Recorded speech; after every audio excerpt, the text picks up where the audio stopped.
ज्ञानी जनक, योगी जनक का उन्होंने श्री सीता जी को पा लिया और श्री सीता जी को पाने के लिए उन्होंने पद्धति का आश्रय लिया, उस पर आप दृष्टि डालें।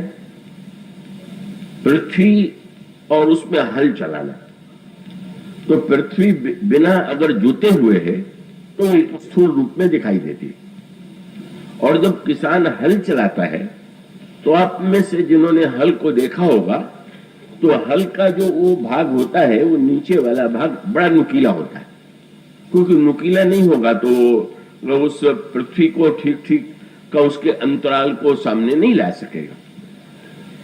अब गोस्वामी जी की मान्यता जो है वो ये है कि ये भूमि क्या है। एक भूमि तो वह है कि जिसमें आप और हम यहाँ बैठे हुए हैं, और दूसरी भूमि वह है कि जिसके लिए गोस्वामी जी कहते हैं सुमति भूमि, सुंदर जो बुद्धि है वही भूमि है। किंतु बुद्धि की भूमि होते हुए भी अगर उसे हल से न जोता जाए तो वो भीतर वाला स्वरूप प्रकट नहीं होगा, और इसलिए ये जो नुकीलापन है यह है बुद्धि का वह भाग जिसको हम कहते हैं सूक्ष्मता, बुद्धि का पैनापन।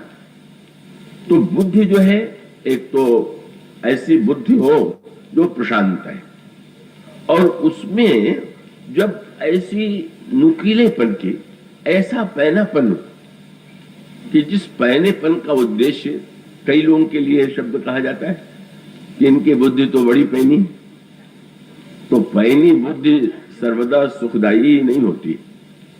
इसलिए दो व्यंग आते हैं रामचरितमानस में। गीध जो है, गीध के विषय में बड़ी प्रसिद्ध ये बात है कि गीध उड़ने की कला में बड़ा निपुण होता है और उसकी दृष्टि बड़ी पैनी होती है। आप गीध को देखेंगे तो आप पाएंगे कि आकाश में वो मंडरा रहा है और उसकी दृष्टि भी अत्यंत पैनी होती है, वो दूर दूर तक देख लेता है।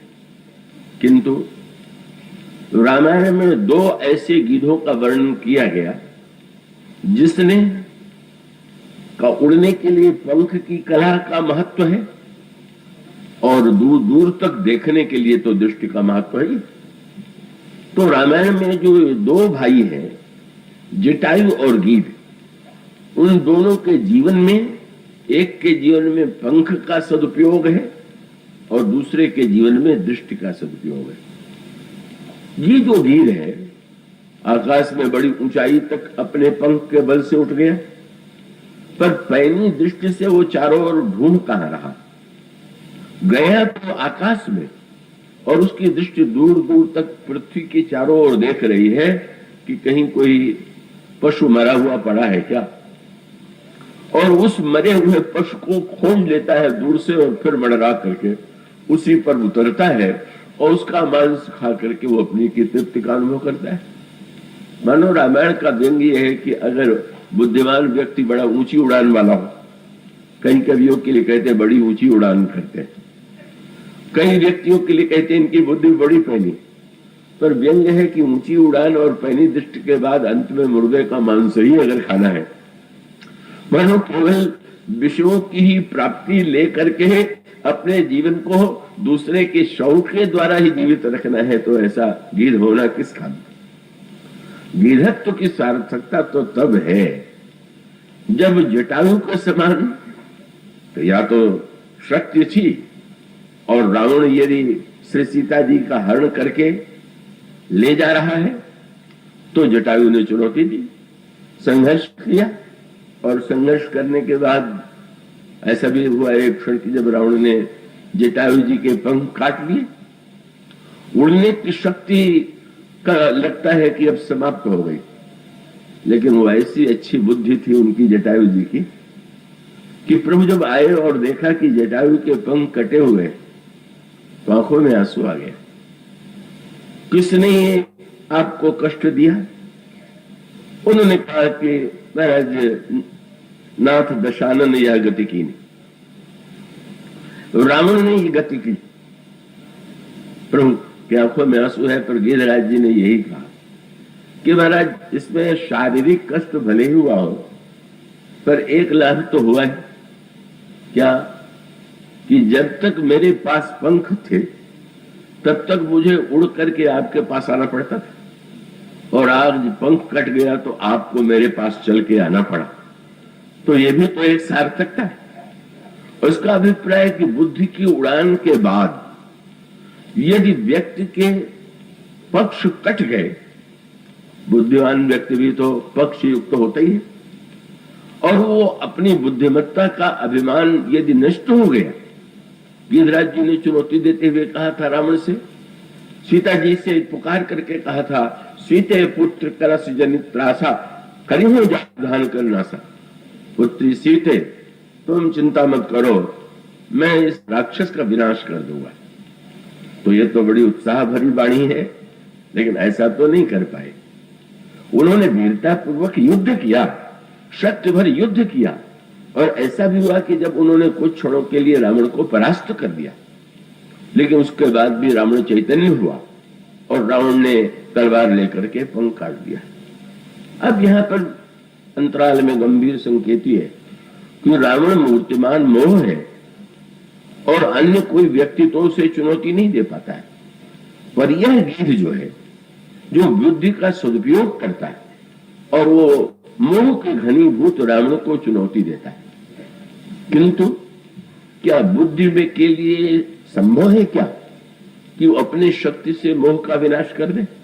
और उसका उत्तर यह है कि बुद्धि को संघर्ष तो करनी चाहिए, पर इसमें भी कोई संदेह नहीं कि बुद्धि का जो विनाश होता है, जब उन्होंने ये कहा कि वह चिंता मत करो, मैं इस राक्षस को मार के रहूंगा, तो ये मानो एक ये पंख कटने पर उन्होंने अर्थ ये ले लिया कि नहीं नहीं, मेरे जीवन में जो एक धारणा थी कि मैं रावण को परास्त कर दूंगा, वो संभव नहीं।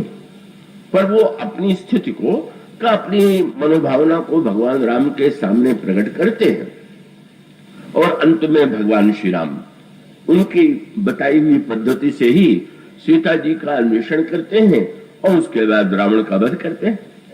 और इस तरह से गिरिराज दिखा, और इसीलिए प्रभु ने एक संभाल किया। क्या? कि गिरिराज जी का शरीर जब छूटा तो भगवान राम ने उनको कौन सा रूप दिया? विष्णु का रूप दिया, और वो विष्णु के रूप में गए। तो मानो प्रभु का अभिप्राय यह था कि तुमने रावण को मारने के लिए कहा था, तो विष्णु के रूप में यदि मैं मारूंगा तो तुम भी तो मेरे ही स्वरूप हो, इसलिए आज नहीं तो बाद में तो तुम्हारा संकल्प जो है वो पूरा हुआ। बुद्धि में जो सात्विक अभिमान था वो भी नष्ट हो गया, और उसके पश्चात वह बुद्धि भगवान की शरणागति में स्थित हो जाती है, और अंत में भगवान तो इतना सम्मान देते हैं गिरिराज को कि उतना सम्मान तो प्रभु ने किसी को नहीं दिया। तो उसका अभिप्राय कि बुद्धि की ऊंची उड़ान या बुद्धि की सामर्थ्य का उपयोग जो है, केवल अगर दूसरों के दोष देखने में ही हो, बुराई ही ढूंढने में हो, कई प्रकार की निंदात्मक वृत्ति हो, तो उस बुद्धि की सार्थकता नहीं है। बुद्धि का सदुपयोग एक गीध ने किया, और दूसरे गीध ने, जिसे हम संपाति कहते हैं, उन्होंने दृष्टि का सदुपयोग किया। ऊपर उठ करके पैनी दृष्टि से भी मुर्दे को ढूंढने लगना। इसके स्थान पर बंदर श्री सीता जी की खोज में सर्वत्र सीता जी ही केंद्र में है। रावण भी सीता जी को पाना चाहता है, गिरिराज जी उन्हें बचाने की चेष्टा करते हैं, और बंदर जब उन्हें खोजने में असमर्थ होते हैं क्योंकि सीता जी नहीं दिखाई दे रही, तब संपाति ने बंदरों से कहा कि वो समुद्र के बीच में लंका है, लंका में अशोक वाटिका है, और अशोक वृक्ष के नीचे तह अशोक उपवन जहां अहि सीता बैठ शोक रता हई, वह सीता जी अशोक वाटिका में विराजमान है। बंदर दूर दूर तक दृष्टि फैला करके देखते हैं, पर कहीं सीता जी नहीं दिखाई देती। और तब गीध ने ये कहा कि मैं देखूं तुम नाहिन गीध ही दृष्टि अपार। कितनी बढ़िया बात। बुद्धि की सार्थकता है खोई हुई सीता को दूर से देख लेना। बुद्धि की सार्थकता उन्हें पा लेना है जो साक्षात परमानंदमयी चैतन्यमयी है, पर आज लंका में बंदनी जैसी दिखाई दे रही। और साथ साथ कह दिया, सूत्र दे दिया, जो लांघई, अब इतना काम तो मैंने पूरा कर दिया। आगे बोले, जो लांघई सत जोजन सागर, करई सो राम काज मति आगर। वहां पर बात भी मति की ही है। जो इस समुद्र को लांघेगा वही मति आगर जो होगा वह इस कार्य को पूरा करे। और इसका अर्थ यह हुआ कि बुद्धि की उड़ान और बुद्धि की सूक्ष्मता का सदुपयोग तो बिरले ही व्यक्तियों के जीवन में होता है। इसलिए वो कथा तो आपके सामने कई बार आ चुकी है कि बल्कि यज्ञशाला में जब भगवान बामन का वेश बना करके दान लेने के लिए गए तो बलि तो उन्हें नहीं पहचान पाया। बलि ने तो सोचा कि कोई बड़ा तेजस्वी ब्रह्मचारी आ गया है और कहा कि ब्रह्मचारी जी आपकी क्या आज्ञा है। पर शुक्राचार्य जी पहचान गए कि नन्ना सा ब्रह्मचारी नहीं है, वे तो साक्षात विष्णु है। और जब बलि ने कहा कि आप जो मांगेंगे वो मैं दूंगा, तो नहीं रहा गया। शुक्राचार्य के गुरु थे, धीरे से उसके जांघ को दबाया। जब उसने देखा तो कहा, पहले मेरे साथ बाहर चलो। एकांत में ले जा करके पूछा, तुम जानते हो ब्रह्मचारी कौन है? नहीं गुरुदेव, मैं तो समझता हूं कोई तेजस्वी ब्रह्मचारी, ये तो साक्षात विष्णु है। गदगद हो गया, वाह वाह, इतना बड़ा सौभाग्य। बोले सौभाग्य नहीं, तेरा दुर्भाग्य। क्या ये तो इससे केवल जो तू कह रहा है जो मांगेंगे वो दूंगा, तो ये सब कुछ तेरी संपत्ति जो है छीन करके इंद्र को देने के लिए आए हुए। तुम लौटो और लौट करके कह दो कि मैं नहीं दूंगा। लेकिन यहां पर शिष्य की बुद्धि अधिक पवित्र थी गुरु की अपेक्षा। बुद्धि निर्मल कब नहीं रह जाती। शुक्राचार्य की दृष्टि बड़ी पैनी ही होगी, कब भगवान को पहचान लेने वाली दृष्टि कितनी पैनी होगी। पर जब गोस्वामी जी रामायण में वो प्रसंग जो पहले दिन रहे होंगे उनको याद होगा, मति ही नहीं चाहिए, सुमति चाहिए, और सुमति ही नहीं निर्मल मति चाहिए। तो शंकर जी की कृपा से सुमति मिलती है, शंभु प्रसाद सुमति ही अवलसी। और श्री किशोरी जी की कृपा से बोले, जा सुकृपा निर्मल मति पाओ। तो हम ये जो शुक्राचार्य की दृष्टि है, जिन्होंने भगवान को पहचान लिया और पहचानने के बाद शिष्य को ये शिक्षा देने के स्थान पर कि अब भगवान आ गए हैं तो तुम जो कुछ है सब निवेदन कर दो, उन्होंने कहा कि तुम नहीं कर दो। क्यों? बुद्धि में भोगा सकती है। शुक्राचार्य को चिंता यह है कि अगर हमारे यजमान की संपत्ति चली जाएगी तो हमारी सुविधाएं भी समाप्त हो जाएंगी। पर ये यजमान के पास संपत्ति है तभी तो मेरे लिए इतना सुख सुविधा का प्रबंध करता है। तो उन्होंने रोका। पर अंत में ये प्रहलाद का पौत्र था बलि, भले ही दैत्य जाति में जन्म हुआ था, लेकिन वो भक्ति का वो संस्कार आज बोल पड़ा। उसने कहा, गुरुदेव मैं तो पहचानता नहीं था, लेकिन जब भगवान आ ही गए तो अब तो मैं नहीं करूंगा। क्रोध आ गया। गुरु की बात तो डालता है, रामायण में लिख दिया गया, तुमसे अधिक गुरु ही दे जाएंगे, ईश्वर से भी बड़ा गुरु। पर इसका अर्थ यह नहीं है जैसा लोग ले लेते हैं। इसका अर्थ यह है कि गुरु ईश्वर से इसलिए बड़ा है कि ईश्वर से मिलाता है। ये है बड़ा, उसको हम इस अर्थ में मानते हैं, गुरु गोविंद दो खड़े काके लागू पाए। बोले बलिहारी गुरुदेव जिन गोविंद दियो लगे। हम प्रणाम इसलिए करते हैं, उनको महत्व इसलिए देते हैं कि वो गोविंद को लखाते हैं। तो ऐसी स्थिति में गुरु का महत्व ईश्वर से मिलाने के कारण ईश्वर से बड़ा। किंतु अगर वो ईश्वर से शिष्य को विमुख करने की चेष्टा करे, तब क्या उस समय उसको ये मान करके कि गुरु तो ईश्वर से बड़ा है उसकी बात मान लेनी चाहिए? गुरुदेव अगर ये कहते कि ईश्वर है और ईश्वर को सब कुछ दे दो, तो यह गुरु के अनुरूप वाणी थी। गुरु अंत में समर्पण की शिक्षा तो शिष्य को देता है। पर जब उनकी बुद्धि में स्वार्थपरता आ गई, विषयों के प्रति आसक्ति आ गई और यजमान के बहाने केवल अपनी चिंता विशेष हो गई, तो वह मानो ऐसा गुरु जो है वो तो वंदनीय नहीं रह गया, और इसलिए उन्होंने स्वीकार कर दिया, गुरुदेव ये तो नहीं संभव होगा। और तो बहुत बढ़िया बात है, क्रोध आ गया, गुरु की बात तो टालता है, जा मैं तुझे शाप देता हूं कि तेरी सारी संपत्ति नष्ट हो जाए। बलि ने सुना तो होठों पर मुस्कुराहट आ गई, बोले देखिए ना गुरुदेव, आप संपत्ति बचाना चाहते थे पर आपके मुंह से भी शाप वही निकला जो उनके मन में है। तो उनके मन में है तो ठीक है, जब ईश्वर है तो चाहते तो मुझसे बलपूर्वक भी छीन लेते, जब याचक बन के आए हैं तो बड़ा सौभाग्य उन्होंने दे दिया, अब तो नहीं करूंगा। पर फिर भी वो पैनी बुद्धि वाले शुक्राचार्य हार मानने वाले नहीं, शाप तो दे दिया था पर वो तो गुस्से में दे दिया था। क्रोध में माता पिता कभी कभी बच्चों को भी शाप देते रहते हैं, पर वो बेचारे सचमुच ये थोड़ी चाहते हैं कि जो मैं कह रहा हूं वो हो ही जाए।